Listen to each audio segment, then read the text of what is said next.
This film's an incredibly exciting film to work on. The process is great. We have an enormous amount to build. There are so many different locations and environments in the story. The bulk of the film is solid, old-fashioned construction. It's what we'd call build heavy. We've built sets on stages that we've turned over 3, 4, 5, 6 times. And every layer just makes it kind of closer and closer to the vision.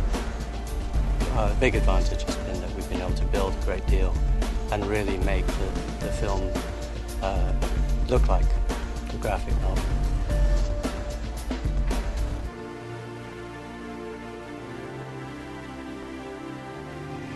The significant sets are Manhattan's lab, which is in a military base there, and his apartment.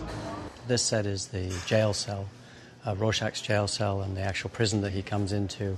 When we came through first, none of this was here. Really the only thing that was here was this hole in the roof above.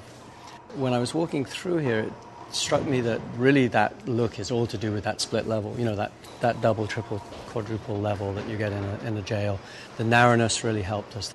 There's enough existing location here that we were able to add bars, add a couple of walls, but generally we've contained this in a very kind of tight little set. Blake's apartment, we imagined this kind of 1980s bachelor pad.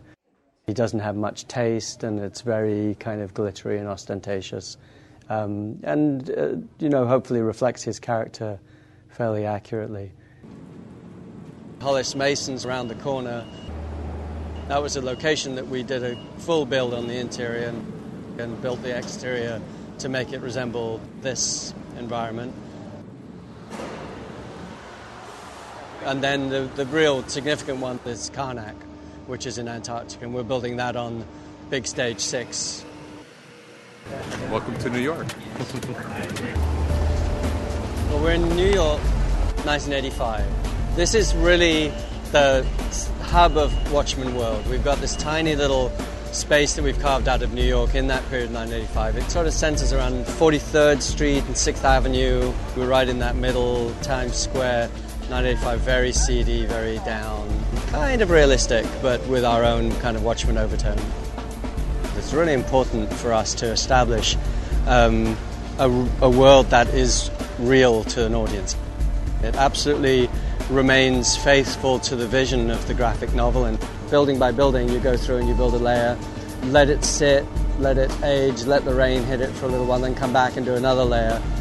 Some of the stuff we've had to do in 2 days, 1 day, 3 hours. We have to find ways of accelerating. There's also layers and layers of graffiti in the graphic novel. The more you look at the graphic novel, the more there is there. This is the coolest thing I've ever seen in my life. I want to move it. Your joint's right over here. Everyone on my crew, the painters, the artists, the graphic designers, the prop masters, they've all taken a huge amount of time studying the graphic novel.